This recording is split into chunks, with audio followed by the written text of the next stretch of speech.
আজকের ডেটে দাঁড়িয়ে একমাত্র টাকা পয়সা ছাড়া বেশি আর কোনো কিছুই থাকা একদম ভালো নয়। তা সে আপনার ইমোশনই হোক না কেন। নমস্কার বন্ধুরা, অন্তহীন মোটিভেশন পেজের নতুন আরেকটা ভিডিওতে আপনাদের সকলকে জানাই ওয়েলকাম। আজকের ভিডিওতে বলবো কিভাবে আপনি আপনার ইমোশনকে কন্ট্রোল করবেন। তার জন্য আপনাকে এই 9টি কথা অক্ষরে অক্ষরে মানতে হবে।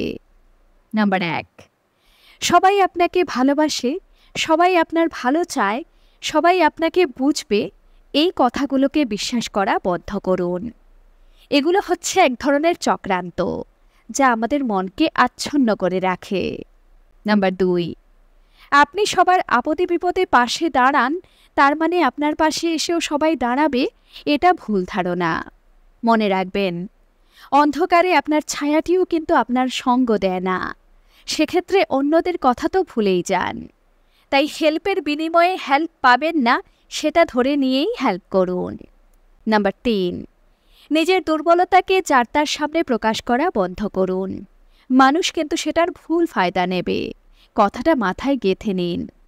তাই যখনই নিজেকে সহজ করে দিতে ইচ্ছে হবে, তখনই এই কথাটা মনে করার চেষ্টা করবেন। নাম্বার 4, নিজেকে নিজে ভালোবাসুন। মনে রাখবেন, কাউকে ভালোবাসা অত সহজ নয়। আর যেটাকে খালি চোখে আপনি ভালোবাসা ভাবেন, তার বেশিরভাগটাই মিষ্টি কথা মিশ্রিত কিছু অভিনয়। তাই লোকের মিষ্টি মধুর কথা শুনে গলে জল হয়ে যাবার প্রবণতা ত্যাগ করুন। নাম্বার 5, যে সত্যিকার আপনার ভালো চায়, সে কখনো আপনার সামনে কিছু প্রমাণ করতে চাইবে না। এমনকি সে হয়তো আপনাকে সরাসরি কখনো কিছু বলবেও না। তাই বাস্তবতার চশমা চোখে পড়ুন, আর লোকের কাজকে বিশ্বাস করুন, তার মুখের কথাকে নয়। নাম্বার 6, একতরফা কথা শুনে কারোর সম্পর্কে কোনো সিদ্ধান্তে পৌঁছবেন না।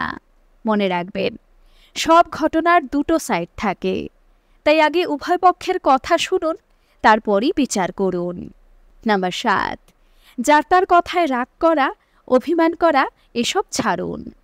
মনে রাখবেন, একজন বুদ্ধিমান ও বাস্তববাদী মানুষ কখনো অকারণে রিয়্যাক্ট করে না। নাম্বার 8, কেউ যদি আপনার জন্য বিশেষ কিছু করে থাকে, তাহলে সেটা মনে অবশ্যই রাখুন এবং তাকে বিনিময়ে কিছু ফেরত দেবার চেষ্টা করুন। কিন্তু আপনি খুশিতে গদগদ হয়ে যদি তাকে অহেতুক পাত্তা দেন, তাহলে সে কিন্তু সেটার সুযোগ নিতে পারে। তখন সে যেমন চাইবে তেমনই আপনাকে নাচাতে পারবে।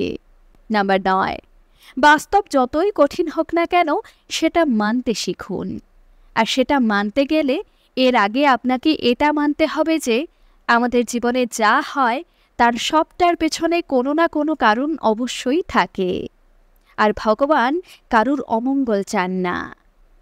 আপনিও কি এমন ইমোশনাল?